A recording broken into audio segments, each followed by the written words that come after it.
You're really gonna try and pin this on you? Everything will be okay. You hear me? We have 25 disappearances, mostly children. What happened up there, Helen? Something bad's coming. I'm up early for the dealers come out. Everybody is outside till the killers come out. You ain't eating, you just act full. I'm impactful. Dozen funerals in a month, I got that full. I will give it to niggas in all rap forms. Ignatius out right now on all platforms. Wow, ladies and gentlemen, what a great first episode. That is how you do shit.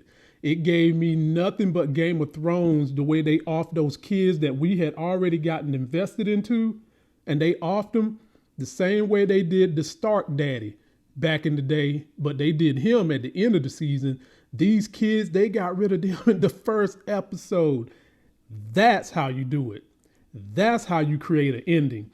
And if you ask me, I think this is the start of probably a Stephen King cinematic universe. Y'all let me know what you think. And let's talk about that damn bat baby, the definition of what I call a spider monkey, Pennywise or It. Did y'all see the way it looked at Lily? It hesitated and could have bit her before it bit Susie. And damn, the way it bit Susie was like the Cookie Monster eating a cookie. I think it hesitated on Lily because of that turtle bracelet. You guys let me know what you think about that. And talk about not effing around. Pennywise is not effing around this season, folks. Pennywise is letting you know that this is not going to be a great value version of Stranger Things. He's going in, deeply in. If this is your first time finding me, please subscribe. Please go check me out on all my channels at beacons.ai/politics of being black. There you can find my political channel if you guys are into politics, progressive politics, and Stephen King is, which is a reason why I love him. Or you can just stay here and chat with me about what's going on in the show. You can leave a 30-second voicemail. Let's watch the trailer one more time, and then we'll go scene by scene. First scene, we get Veronica, Ronnie, talking to her daddy. And as I said in my review with B. Avery, the first people, because this is a period piece in the 60s, the first people that's going to get blamed for something is going to be the blacks. And damn it, that's what I think this is all about. I think she's looking at him like, dude, you not safe. And he's looking at her like, baby, I'm safe. And then in this picture that they gave us, it's him look like he's reassuring her that she's safe. But folks, this is the 60s. Black folks was just now starting to integrate. It's not free. Y'all saw what happened with Hanlon and the Masters, which I think that was a deep cut too. We'll see how this goes, but I already knew it was going to be the black folks being blamed. Then the trailer gives us a cut back to the movie theater when Pennywise, aka Spider Monkey Bat Baby, jumped out and was eating everybody. And the way they got this thing lit red, it kind of reminds me of the Red Wedding on Game of Thrones. And I'll start calling this the Red Movie Theater, because that's when Pennywise transformed himself into a damn bat baby spider monkey and came for everybody's neck. Gruesome. And then we've got the kids going into the tunnel. I think they still think that their little buddy is alive. And you see that they got their bikes over there by the tree. And I think that because they heard stuff coming out of the faucet drain, they might think that they can go in here and find him. But folks, kids, come on, man. After you just saw what was in that movie theater, why would you take yourself down here in a sewer? You don't got no weapon. Hell, y'all not the Ghostbusters. Y'all don't got proton packs on your back. You about to go in here and probably about to lose some more of your homies. And I can see that looks like Lily in the front, which I would want to put her crazy ass in the front. But Veronica, I think that's her behind her. Veronica, get to the back of the line so that you can run. Then we got a helicopter flying over. I don't know what this is about. I don't think that they're going to be bombing people this early, because they did mention things about bombing and what was going on overseas. And I do think that somehow this season, a bomb or something is going to be associated with this show. But this is more of a passenger army helicopter, it looks like. And then the very next scene, we get this Negro right here. And he looks like he's in that helicopter. I do not trust this guy. And you want to know why?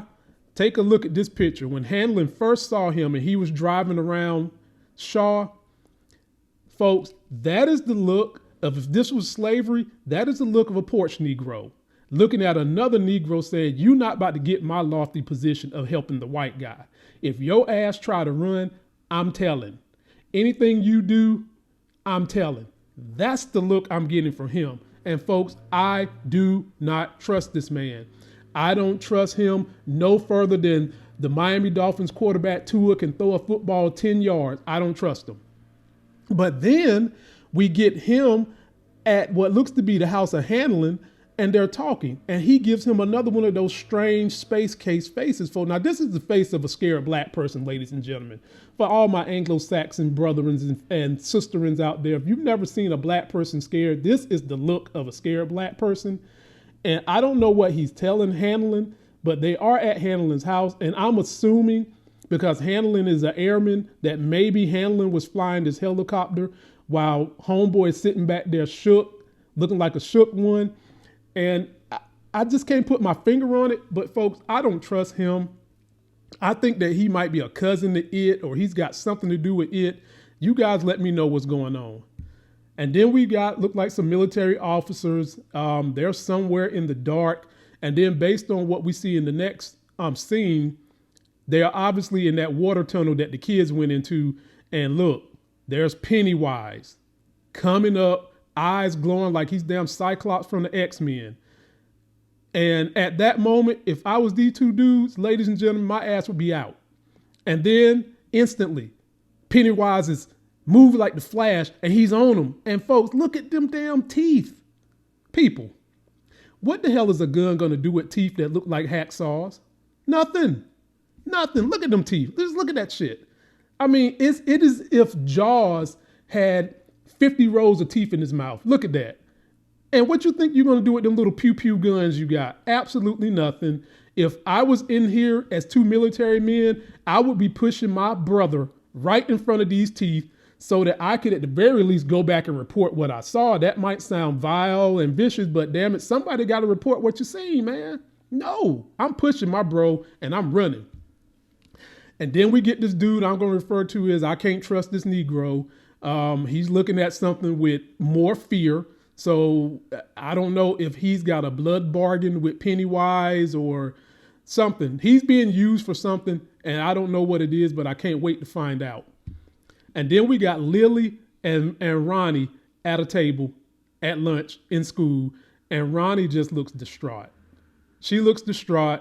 Lily just looks lily white. They picked the best character for this role, and I don't know what they're talking about, but the way Ronnie looks, I'm assuming that maybe one of the reasons why they came for her dad is because her and Lily's story didn't line up perfectly.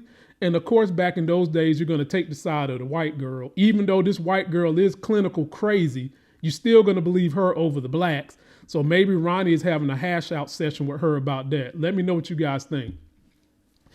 And then we got Hanlon and Shaw looking at some maps. And maybe this might have something to do with what he was doing in the air. But the next scene, you got Hanlon looking at Shaw a little angry. And I'm sure that this is possibly them having a conversation about the people that came to beat up Hanlon. And Hanlon was lucky enough that his boy, Pauly Shore right here, came in there and saved him, or he would have been army meat. And I don't know if we can trust Shaw or not. I'm wondering if Shaw is even believing Hanlon when he's telling him about what happened. Post your comments, let me know what you think.